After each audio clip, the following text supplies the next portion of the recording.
नमस्कार, मैं गुलशन कुमार और आप देख रहे हैं आपता आयुर्वेद का यूट्यूब चैनल। जैसा कि आपको पता हो, विगत कुछ दिनों से आपता आयुर्वेद के द्वारा डेली लाइव टेस्ट करवाया जाता है, जिसमें आपको 10 क्वेश्चंस का टारगेट दिया जाता है और टाइम लिमिट रहता है 15 मिनट का। इसको आप अपीयर कैसे हो सकते हो इस टेस्ट में, इसके लिए आपको सबसे पहले हमारे ऐप को गूगल प्ले स्टोर से इंस्टॉल करना पड़ेगा। डेली लाइव टेस्ट के लिए इनरोल करना पड़ेगा और साइन अप करने के बाद, और उसके बाद आप डेली लाइव टेस्ट के लिए अपीयर हो सकते हो, जो कि फ्री ऑफ कॉस्ट है। तो चलिए आज के DLQ डेली लाइव टेस्ट का वीडियो सॉल्यूशन देख लेते हैं। सॉल्यूशन देख लेते हैं कि आज के प्रश्न क्या क्या थे और उसके आंसर क्या क्या होंगे।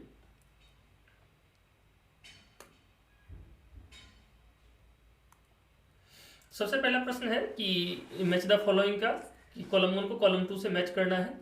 तो सबसे पहले हम देख लेते हैं, एक बार पेन का ये ऑन कर लेता हूँ।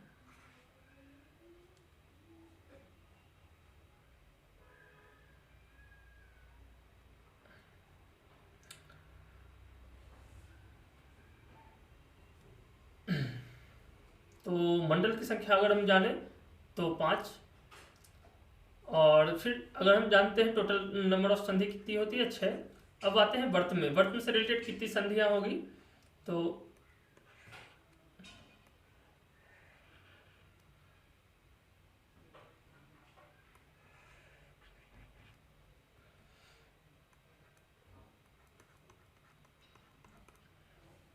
ये आईलिड के ऊपर आईलेसेस, तो ये पक्ष्म वर्तमगत संधि 1 हो गया। फिर वर्तम शुक्लगत संधि दूसरा, तो ये 2 संधि हो गया। और कनिनिका इनर कैंथस, जो कि वर्तम से रिलेटेड है, और वर्तम से रिलेटेड एक और संधि अपांग आउटर कैंथस। तो पक्ष्म वर्तमगत, वर्तम शुक्लगत, कनिनिका कनिनिका और अपांग, तो ये 4 संधियां किससे रिलेटेड हो जाएगी, वर्तम संधि से। तो वर्तम की संधि होगी 4, तो इसका हो जाएगा बी का 3। सी अक्षी में संधि कितना हो जाएगा, तो अक्षी के अंदर संधि देखें तो शुक्ल कृष्णगत, ये एक संधि, और दूसरा नंबर कृष्ण दृष्टिगत, ये दूसरे नंबर की संधि। तो ये अक्षी से रिलेटेड संधि कितनी हो जाएगी, 2। और पटल कितना है, टोटल नंबर ऑफ पटल है 6। तो इस तरह से ये हो गया आपका सही ऑप्शन ए का 2, बी का 3, सी का 4 और डी का 1। अगले प्रश्न की तरफ आते हैं। तो ये है कोकिलाक्ष, ये इमेज करना है। तो अगर हम सबसे पहले जानते हैं कि कलर फ्लावर का क्या है, तो व्हाइट स्पॉटेड विथ क्या है, व्हाइट पर्पल स्पॉटेड फ्लावर है। व्हाइट फ्लावर है और उस पर पर्पल कलर का स्पॉट है। तो इसी से आपको पहचानना पड़ेगा। अगर व्हाइट कलर का फ्लावर हो और पर्पल कलर का स्पॉट हो उस व्हाइट फ्लावर पे, तो ये किसका होता है, कालमेघ का।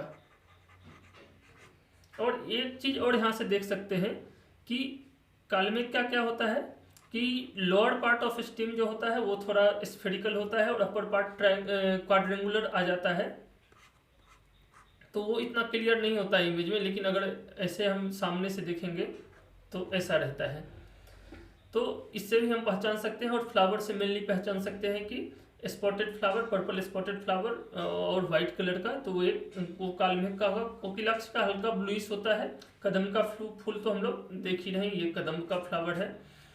तो इस तरह से ये कालमेघ हो जाएगा। कालमेघ के बारे में अगर और भी हम जाने तो कालमेघ किसका प्रतिनिधि द्रव्य है, चिरायता का प्रतिनिधि द्रव्य होता है कालमेघ, और बहुत तिक्त रस प्रधान होता है। और इसका अगर अदर नाम, संस्कृत का अलग नाम, इसको भूनिम्ब भी कहते हैं।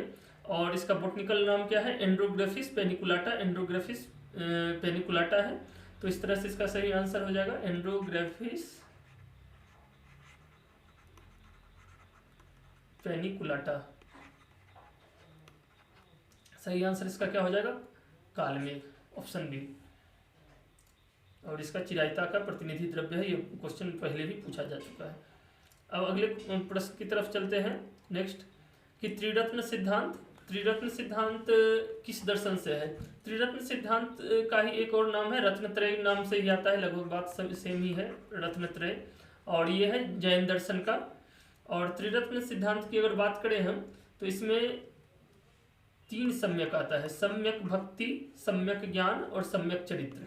सम्यक भक्ति, यही 3 रत्न है, सम्यक भक्ति, सम्यक ज्ञान, सम्यक चरित्र। ये जैन दर्शन का है और इससे क्या मिल जाता है, आपको मोक्ष मिलता है। इसके अनुपालन से क्या होता है, मोक्ष या निर्वाण की प्राप्ति होती है। तो इसका सही आंसर जाएगा डी। नेक्स्ट है अष्टशतारिष्ट का रोगाधिकार क्या है।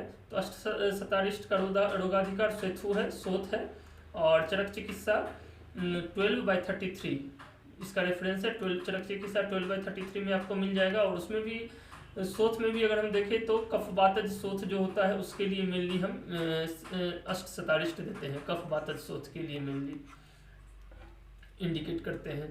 तो इसका रोगाधिकार शोथ हो जाएगा। अगले प्रश्न की तरफ चलते हैं कि सुखपूर्ण गलस्यता क्या है। तो ये कास का पूर्व रूप है, सुखपूर्ण गलस्यता।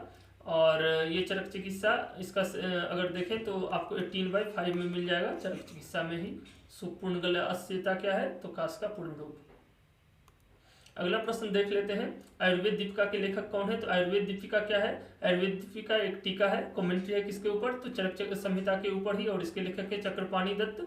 और इनका आयुर्वेद दीपिका का अगर देखें तो टाइम पीरियड 11वीं सेंचुरी है।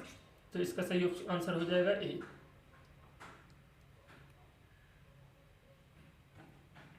पारावती विभूजन यह किसका लक्षण हो जाएगा, तो ये क्षतज काश का लक्षण होना चाहिए। तो हाँ, पारावती विभूजन क्षतज काश का लक्षण है। और अगर इसका देखें तो आपको चरक चिकित्सा उसी काश वाले चैप्टर में ही 23 नंबर श्लोक इसका है रेफरेंस, 18/23 चरक चिकित्सा।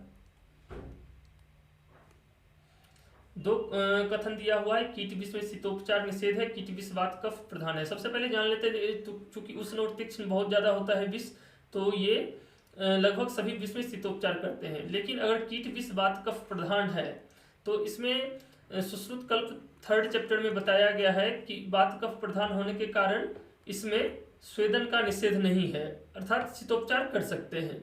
तो दोनों कथन सही है, ठीक है, दोनों कथन सही है।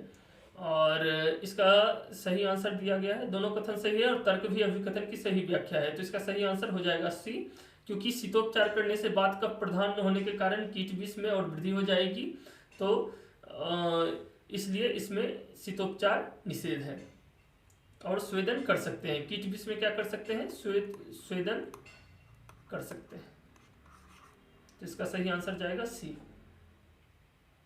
अगले प्रश्न की तरफ चलते हैं, सिद्धार्थक स्नान किस व्याधि में दिया जाता है। सिद्धार्थक स्नान की अगर बात करें तो सिद्धार्थक स्नान हम देंगे कुष्ठ में।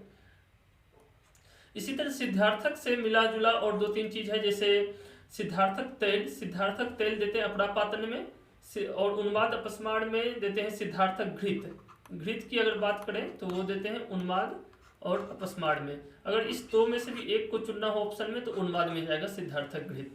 और एक चीज और है कि सिद्धार्थक अगध की अगर बात आ गई तो सिद्धार्थक अगध देते हैं उन्माद में। तो इसका सही आंसर हो जाएगा सिद्धार्थक स्नान का ए। अगले प्रश्न की तरफ आते हैं कि विष को स्वेड भी कहा जाता है। हाँ, स्वेड भी कहा जाता है, गरल भी कहा जाता है। तो ये कथन सही है। सुश्रुत ने अव्यक्त रस को भी विष का माना है, अव्यक्त रस माना है लेकिन सुश्रुत ने नहीं माना है। सुश्रुत ने अपाकी माना है, अव्यक्त रस की जगह अपाकी। और अव्यक्त रस किसने माना है, तो अव्यक्त रस आचार्य चरक ने माना है, ठीक है। तो सुश्रुत ने अव्यक्त रस की जगह अपाकी माना है, अव्यक्त रस विष का गुण किसने माना है, आचार्य चरक ने माना है। तो इस तरह से कथन 1 सही है और कथन 2 गलत होगा। तो option D is the right answer. तो आपको ये वीडियो सॉल्यूशन कैसा लगा हमारे कमेंट बॉक्स में जरूर बताएं, और आशा करता हूँ कि ये वीडियो सॉल्यूशन आपको अच्छा लगा होगा। और ऐसे ही आप डेली लाइव टेस्ट में अपीयर होते रहें और आप तो आयुर्वेद के साथ जुड़े रहें। बहुत बहुत धन्यवाद।